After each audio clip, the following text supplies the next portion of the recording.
5장 15절부터 16절 두 절의 말씀 함께 보도록 하겠습니다. 우리 같은 목소리로 함께 읽도록 하겠습니다. 시작. 예수의 소문이 더욱 퍼짐에 수많은 무리가 말씀도 듣고 자기 병도 고침을 받고자 하여 모여오되 예수는 물러가사 한적한 곳에서 기도하시니라. 아멘. 무더운 여름 잘 보내고 계십니까? 네, 정말 많이 더운데 그래도 하나님께서 은혜 주셔서 건강 주셔서 이 자리로 나올 수 있는 것, 이것도 하나님의 은혜인 줄 믿고요. 또 특별히 은혜를 사모하는 마음 가운데 우리에게 이 집회를 허락하신 것 하나님의 은혜인 줄 믿습니다. 오늘 이 시간 하나님의 은혜가 우리 모두에게 흘러가기를 주님의 이름으로 축복합니다. 안식이라는 주제로 이번 8차 은혜로 기도회가 진행이 되고 있습니다. 여러분, 안식이라는 단어 우리 어제 김영경 목사님께서도 한번 설명을 해주셨지만 사전적 정의로 편안하게 쉰다라는 뜻을 가지고 있습니다. 여기서 쉰다라고 할 때 우리가 제일 먼저 떠오르는 쉼의 개념은요, 사실 육체적 쉼을 떠올릴 겁니다. 쉰다라고 할 때 우리는 피곤했고 지쳐있는 우리의 몸을 쉬어야겠다라는 생각을 한다라는 거죠. 좋은 것 먹고 또 소파에 앉아 쉬거나 아니면 침대에 누워 그렇게 편안한 시간을 보내는 것들을 우리는 쉽게 떠올릴 수 있습니다. 다시 말해서 우리가 보통 쉰다라고 할 때는 육체의 쉼에 머물러 있을 때가 많이 있다라는 겁니다. 그런데요, 성경이 말하는 안식은요, 육체의 쉼을 포함한 더 근본적인 쉼을 말씀하고 있는데요, 이는 바로 우리 영혼의 쉼까지 포함한 안식을 이야기합니다. 우리가 인지하지 못하는 상황 가운데 우리의 영혼도 때로는 지치고요, 때로는 공고하기 때문에 쉼이 필요하다라는 것을 우리는 꼭 기억해야만 합니다. 오늘은 우리가 육체의 쉼에 집중할 때 때로는 간과하기 쉬운 이 영혼의 쉼에 대해서, 그래서 안식에 대해서 다시 한번 깊이 살펴볼 수 있는 시간이 되기를 원합니다. 오늘 우리가 읽은 짧은 말씀, 두 절의 말씀을 읽었지만 앞에 나오는 말씀까지 해서 한 단락의 내용을 보면요, 나병 들린 한 사람이 등장을 하고요, 이 사람을 예수님께서 고쳐주시는 이야기가 나옵니다. 나병 들린 사람이 주님 앞에 나와서 주께서 원하시면 나를 고칠 수 있나이다 라고 하면서 주님께 그렇게 찾아와 자기의 병을 아뢰었다라는 거죠. 주님께서는 내가 원하노니 너가 고침을 받기 원한다 라고 하면서 그 나병 들린 사람을 고쳐주셨습니다. 당연히 나병 들린 사람이 고침을 받았다라고 하니 얼마나 많은 사람들에게 놀라운 역사가 될까요? 사실 성경에 수많은 병자들이 고치셨다라는 이야기들이 나오는데 그 중에서도 사실 많은 여러 가지 질병, 아픔의 상황 가운데 사실 나병이라고 하는 건 사실 유대인들 사이에서 정말 고치기 어려운 병. 왜냐하면 이것은 하나님께서도 포기한, 아니 하나님께서 저주를 내리신 병이라고 하는 그런 인식이 강했기 때문에 사실 나병으로부터 건짐을 받는다라는 것은 아주 어려운 일이었습니다. 그런데 그런 병을 고침을 받았으니 수많은 사람들이 예수님 앞으로 나와왔다라는 거죠. 그래서 예수님 앞에 나와 말씀도 듣고 병도 고침을 받기 위해서 그렇게 많은 사람들이 모였습니다. 그야말로 예수님의 인기가 하늘로 치솟는 그런 장면이 오늘 우리가 읽은 말씀의 단락의 내용입니다. 누구라도 예수님을 보기 원했고요, 예수님의 말씀을 듣기 원했고, 예수님에 대한 기대와 환상이 가득한 지금의 시점이 바로 오늘의 말씀입니다. 그런데 이런 상황 속에서 예수님께서 우리에게 보여주시는 모습은요, 두 가지인데요, 그 두 가지가 바로 16절에 나옵니다. 우리 16절을 같이 한번 읽도록 하겠습니다. 시작. 예수님께서 하신 행동은 무엇이죠? 한적한 곳으로 물러가셨고요, 거기에서 무엇을 하셨죠? 기도하셨다라는 거예요. 무리를 떠나서 한적한 곳으로 가셨고요, 그곳에서 기도하셨습니다. 오늘은 예수님께서 보여주신 이 두 가지의 모습, 이 두 가지의 행동의 모습을 가지고 함께 은혜를 나누는 시간이 되기를 원합니다. 먼저 첫 번째로 보여주셨던 모습은 한적한 곳으로 물러가셨다라는 겁니다. 근데 여러분, 조금 전에도 이야기 드렸지만 15절에 보면 수많은 무리가 찾아와서 무엇을 원했죠? 예수님의 말씀을 듣기 원했습니다.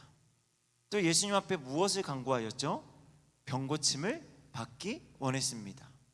근데 여러분 한번 생각해 보면 지금 사람들이 예수님 앞에 찾아와서 요구하는 모습들은요, 사실 예수님께서 사람들이 요구하지 않아도 사람들 앞에 나서서 행하셨던 모습들이에요. 사람들이 말씀을 들려달라고 하지 않았을 때도 예수님께서는 말씀을 전해주셨고요, 고쳐달라고 하지 않았을 때에도 긍휼히 여기사 고쳐주시는 이야기들이 성경 곳곳에 나오고 있다라는 거예요. 그러니 어찌 보면 지금 이 예수님 앞에 수많은 사람들이 나와 말씀을 듣고자 했고 병고침을 받기를 원했다라고 하는 것은요, 예수님께서 하시던 일이 더 탄력을 받을 수 있는, 그러니까 예수님께서 하시고자 하는 일들이 더 많은 사람들로부터 인정받고 더 큰 힘을 받을 수 있는 지금 모습이다라는 거예요. 그런데 예수님께서는 그런 사람들의 기대를 저버리고 우리의 생각과는 다르게 무리를 떠나 한적한 곳으로 가셨다라는 거예요. 여러분, 수많은 사람들의 기대와 칭찬 그리고 찬양하는 자리에서 예수님의 선택은 무리를 떠나 한적한 곳으로 가신 것인데, 왜 예수님께서 무리를 떠나 한적한 곳으로 가셨을까요? 그 이유는요, 자신을 찾는 사람들의 내면을 아셨기 때문입니다. 그러니까 지금 예수님 앞에 나와 말씀을 듣기 원했고 병고침을 받고자 했던 사람들의 그 마음속 내면 진정한 갈망이 무엇인지를 알았기 때문이에요. 여러분, 지금 예수님께서는 수많은 사람들에 의해서 둘러싸여 있습니다. 그런데 또한 무엇에 둘러싸여 있는가 하면요, 수많은 소문들에 둘러싸여 있습니다. 왜요? 15절에 보면 예수의 소문이 더욱 퍼졌다라는 거죠. 그러니까 지금 예수님의 주변에 수많은 사람들이 있는데 그 이유가 수많은 소문들로 인해서 예수님을 정말 감싸고 있다라는 거예요. 이런 사람들의 모습과 관련해서 예수님에 대한 소문은 어떤 것들이 있었을까? 우리는 생각해 볼 수 있고, 또 예수님께서 이후에 제자들에게 물어보시는 이런 비슷한 모습들 가운데 예수님께서 물어보시는 모습을 통해서 우리가 알 수 있는데요, 우리 마태복음 16장 13절을 같이 한번 읽도록 하겠습니다. 시작. 예수께서 빌립보 가이사랴 지방에 이르러 제자들에게 물어 이르시되 사람들이 인자를 누구라 하느냐. 제자들이 예수님의 이 질문 앞에 자신들이 알고 있는 바를 예수님께 들려드리죠.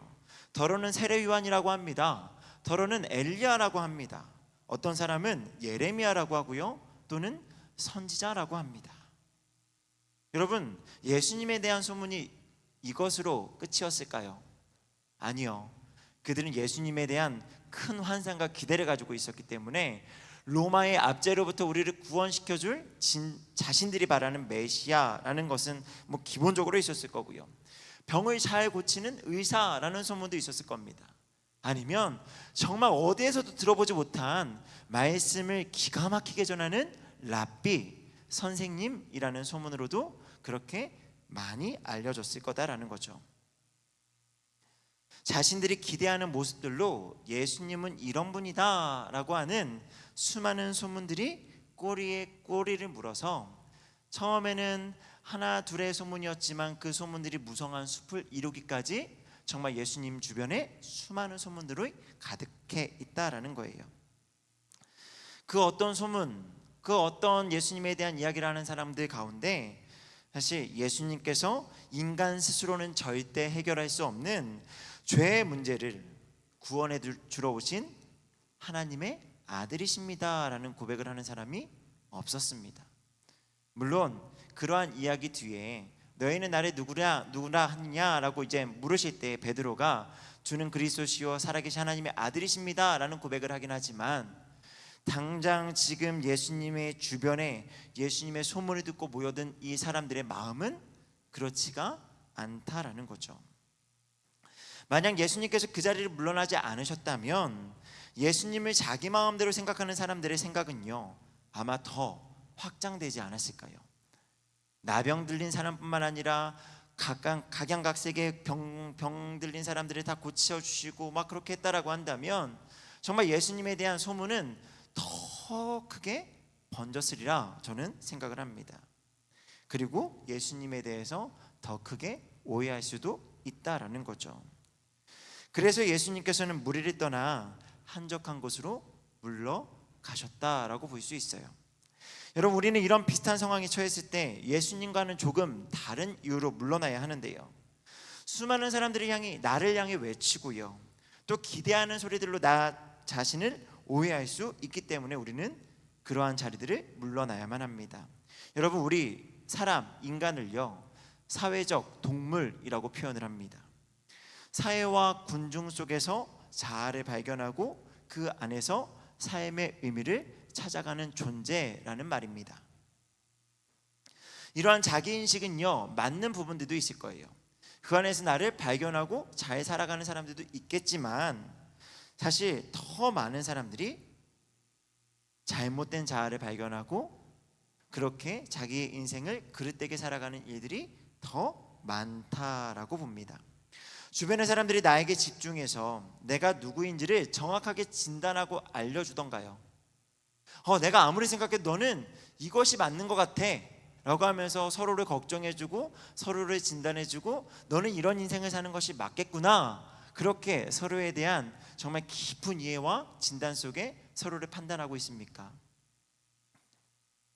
대개의 경우 그렇지가 않다라는 거예요. 사회적 요구에 따라서, 사회 흐름에 따라서 너는 이런 사람이 되어야 되고 너는 이런 사람이 반드시 되어야만 해, 그런 사회적 요구들이 우리 주변에 가득하다라는 거예요. 사실 이러한 모습은요, 가장 가까운 가족들로부터 요구되어질 때가 많습니다.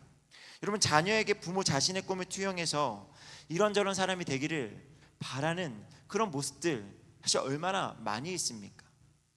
그냥 자녀가 어떤 꿈을 가져야 되고 하나님께서 아이에게 내 자녀에게 어떤 꿈을 가지고 계신가에 대한 깊은 묵상보다는 그냥 사회에서 이런 꿈을 가지면 좋으니까, 이렇게 살면 더 나으니까 우리는 그런 삶들을 요구하거나 아니면 그런 삶을 살아야 된다라고 그렇게 가르치려 하지는 않는지 우리는 돌아봐야 한다라는 거죠. 여러분, 정말 자녀에게 주신 재능과 꿈이 무엇인지, 아이가 무엇인지 우리는 그것들을 알려주어야 하는데, 우리는 그냥 나와 똑같이 생긴, 또 나를 닮았고 또 다른 나라고 생각하는 자녀들에게 내가 바라는 모습들을 강요할 때가 많다라는 거예요. 아니면 내가 이루지고 못한 꿈을 너가 이루어줬으면 좋겠어 라는 마음으로 자녀들에게 무언가를 요구할 때가 있다라는 거죠. 그런 면에서 사실 우리는 자라면서요, 가장 가까운 가족들로부터 나 자신이 누구인지를 이렇게 이해하는 이야기를 듣기보다 너는 이런 사람이 되어야만 해 라는 강요의 이야기를 더 많이 듣고 살아왔다라는 겁니다. 또는 나 스스로가 나 자신을 다그치고 그렇게 옥죄이는 소리들을 외칠 때도 있죠. 우리 각자가 가지고 있는 인생의 목표가 있고요, 그 인생의 목표를 성공적으로 마치기 위해서 쉴 새 없이 나를 몰아붙이는 내면의 소리가 있다라는 거예요. 그러다 보면 때로는 소정의 결과들도 맞을 수가 있습니다. 다른 사람들의 인정도 받을 수가 있죠. 그런 중에 하는 일이 한창 잘 풀려나갈 때 그 일들을 잠깐 물리치고 생각하는 시간을 가지려고 하는 사람들이 얼마나 있을까요? 정말 지금 잘 되고 있는데 지금 이거 정말 잘하고 있는 것인가? 그것을 생각하고 잠깐 멈추는 사람들이 얼마나 있을까요? 대부분의 사람들은요, 인생 가운데 상승곡선이라고 하는 그런 시간을 맞게 되면 성공적인 상황을 맞을 때 스스로 만족하거나 아니면 그 일에 중독되기 쉽다라고 합니다. 그리고 더 높은 곳에 오르려는 노력을 더 많이 시도한다라는 거예요. 여러분, 이런 말 들어보셨죠? 물 들어올 때 너 저어야 돼. 제 주변 친구들이 정말 많이 했던 이야기거든요. 저랑 정말 가깝게 지내는 친구가 최근에도 저에게 했던 말이에요. 물 들어올 때 너 저어야지.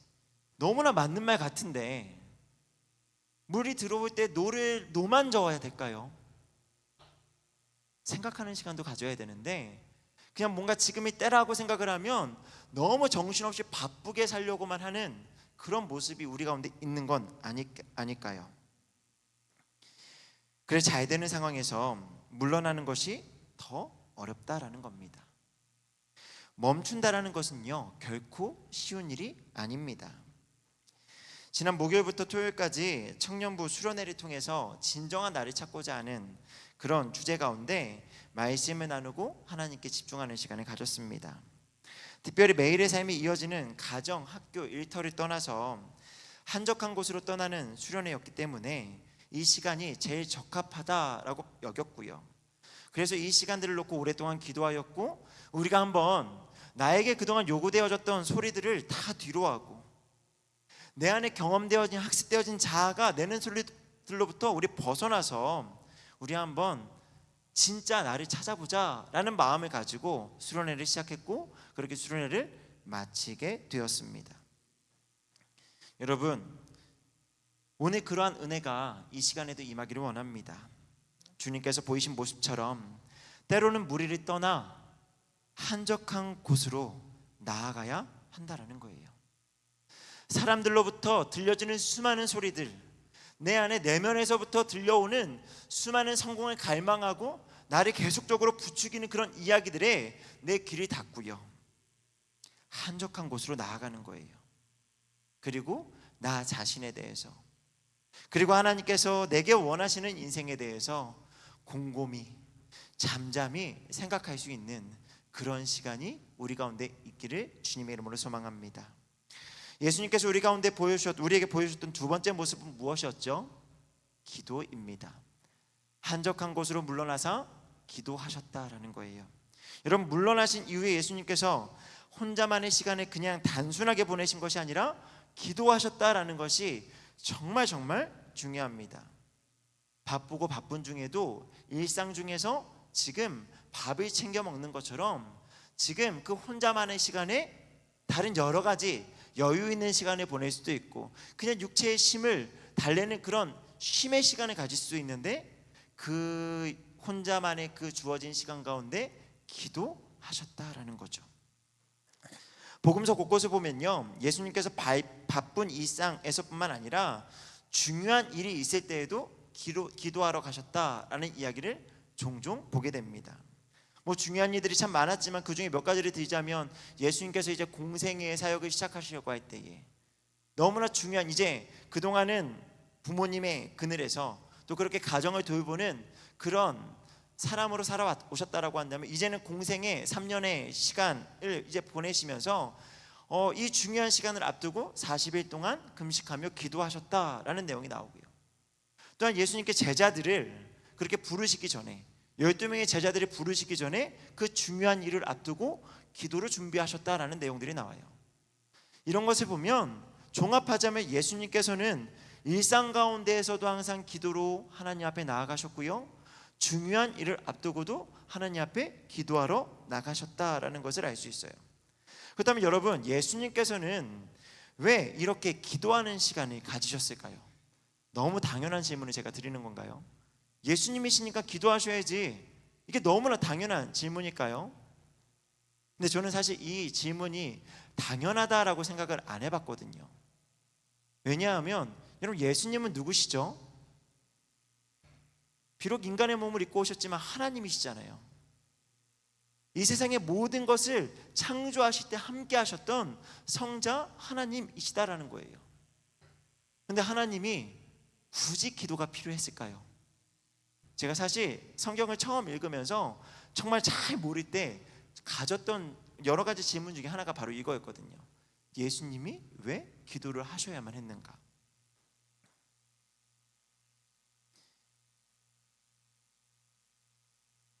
결론부터 말씀드리면 예수님께서도 기도가 필요하셨기 때문에 기도를 하셨다라는 거예요. 예수님도 하나님이셨지만 기도가 필요하셨다라는 겁니다. 왜요? 육체의 옷을 입고 사람으로 이 땅에 오셨기 때문에 기도가 필요하셨다라는 겁니다. 여러분, 예수님께서 이 땅에 오신 것을 우리는 성육신 하셨다라고 하죠. 그리고 그것을 우리는 그리스도의 비하, 그리스도의 낮아지심이라는 말로 설명하기도 합니다. 여러분, 애초에 하나님, 신이 인간의 몸을 입고 이 땅에 오신다라는 것이 얼마나 큰 고통과 한계를 그렇게 불러오는 일일까요? 그냥 이거는 정말 절대 비유로 설명할 수도 없는 거겠지만, 여러분 자신을 작은 통에 이렇게 집어 넣는다라고 한번 생각을 해보세요.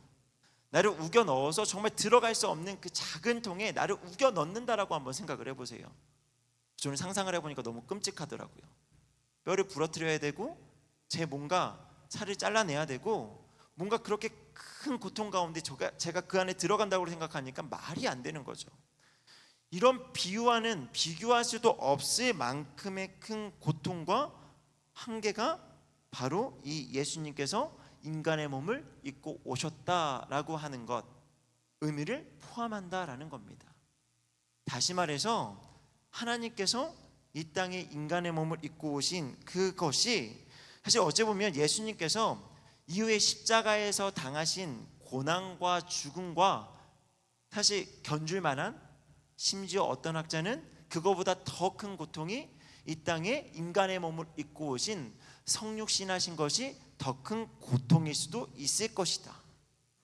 왜냐하면 우리는 그러한 고통을 체험조차 할 수 없으니까요. 적어도 우리는 살점이 뜯겨나가고 고통을 당하는 것들을 간접 체험이라도 할 수 있지만, 신이신 하나님이신 예수님께서 인간의 몸을 입고 오신다라고 하는 그 고통과 한계에 대한 그 인식은 우리가 체험할 수 없기 때문에 아마 더 클지도 모른다라는 겁니다. 그러니 예수님께서는요, 하나님과의 교통으로서 기도가 필요하셨다라는 거예요. 예수님께서 30여 년간 세상에 머무시는 동안 필요한 힘을 공급받기 위해서 사실 지금 우리가 하나님께 기도하는 것처럼 기도하셨다라는 겁니다. 기도를 통해서 세상에서 하나님과 관계를 유지할 그 능력과 힘을 공급받으셨고요, 스스로 연약하고 의존적인 존재다라는 것을 기도 가운데 수도 없이 말씀하셨어요. 나는 연약합니다. 아버지께서 나와 함께 하시지 않으면 나는 감당할 수 없습니다 라는 수많은 기도들을 하나님께 올려드렸다라는 겁니다. 예수님께서는요, 인간의 몸을 입고 오신 그 자체, 세상에 있는 게 아주 불편하셨고요, 하나님과 더불어 지내실 때 온전히 편안함을 누리셨습니다. 결국 예수님께서도 기도를 통해서 하나님과 영적으로 친밀한 교통을 이루셨고요, 육체의 한계를 이길 힘과 능력을 얻으셨다라는 거예요. 여러분, 참 하나님이셨지만 육체라는 한계 속에서 예수님께서도 기도로 힘을 얻고 하나님과의 친밀함을 얻었다라고 한다면, 순전한 우리 인간, 우리 사람은 어떠해야겠습니까? 우리는 어떨까요?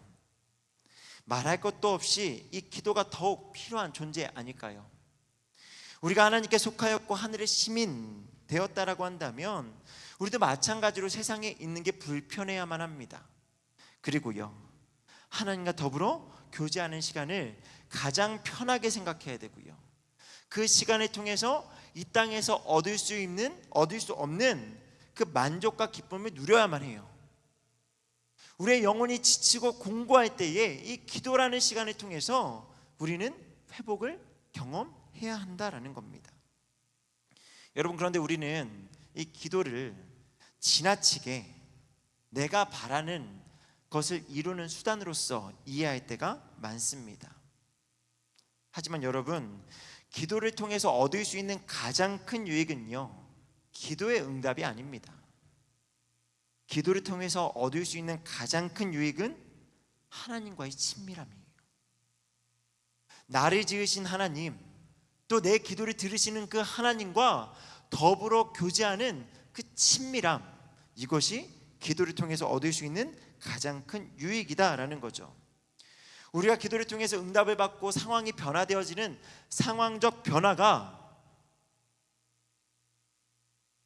기도를 통해서 얻을 수 있는 진짜가 아니고요, 존재적 발견을 통한 평안함을 누리는 것. 마치 어린 자녀가 엄마 아빠만 있으면 그 품에 있으면 그 무엇도 두렵지 않은 것처럼 우리는 주님과 하나님과의 친밀함 속에서 기도하며 나아갈 때 그 안에서 우리는 세상에서 얻을 수 없는 참된 평안을 얻을 수 있다라는 겁니다. 그래서 주님께서 우리에게 말씀하시잖아요. 내가 너희에게 주는 평안은 세상이 주는 것과 같지 않다. 여러분, 세상에서도 때로는 우리의 상황적 필요를 채워주는 일들이 생길 수 있어요.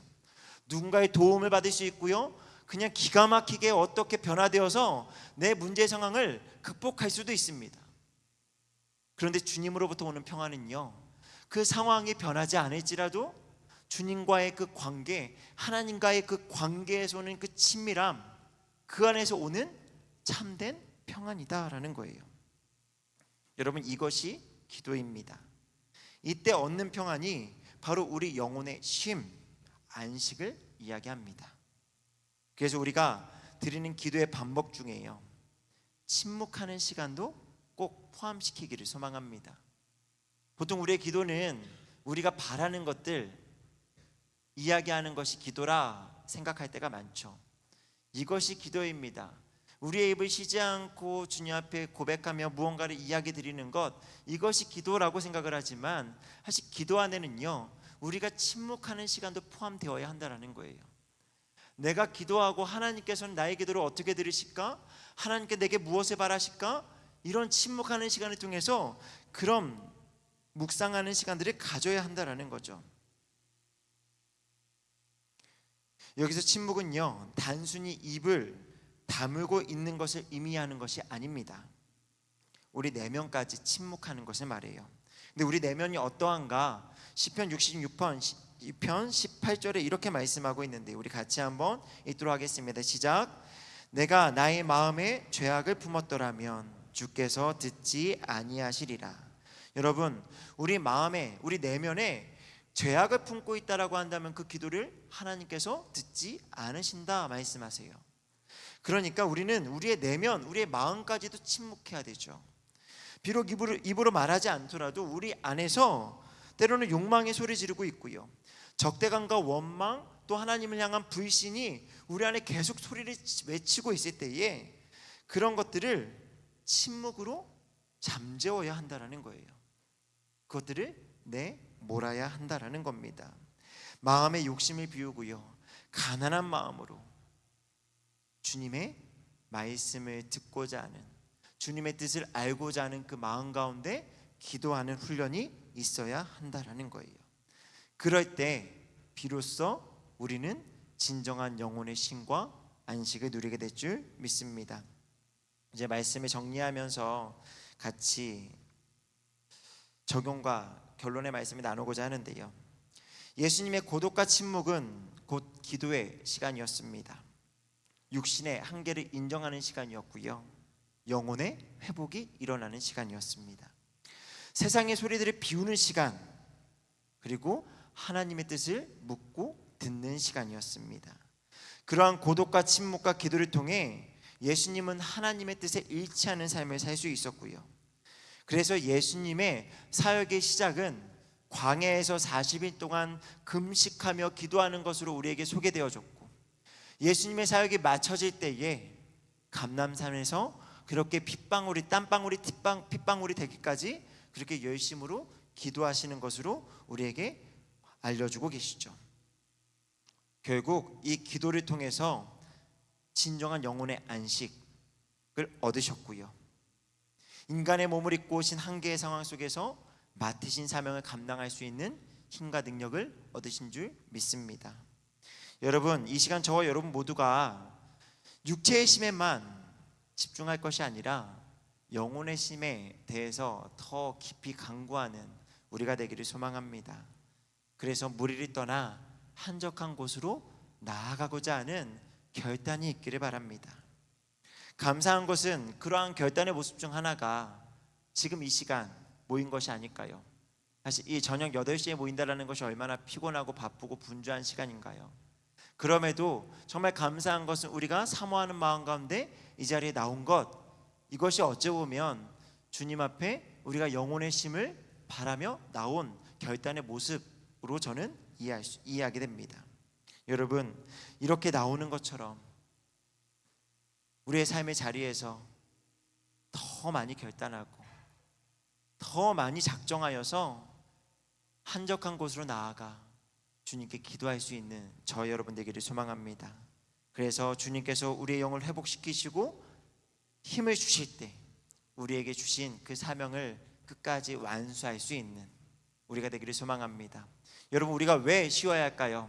우리가 왜 안식 가운데 정말 쉼을 얻어야 합니까? 더 잘 달리기 위해서요. 주님 앞에 서는 그날에 정말 주님께 받은 그 사명을 완수하는 그 다름질로 말미암아 주님께 칭찬받는 우리가 되기 위해서 우리가 잘 쉬고 열심히 달려갈 수 있는 우리가 되기를 주님의 이름으로 소망합니다. 우리 같이 찬양하면서 같이 기도하며 나가기 원하는데요. 우리 온 맘 다해라는 찬양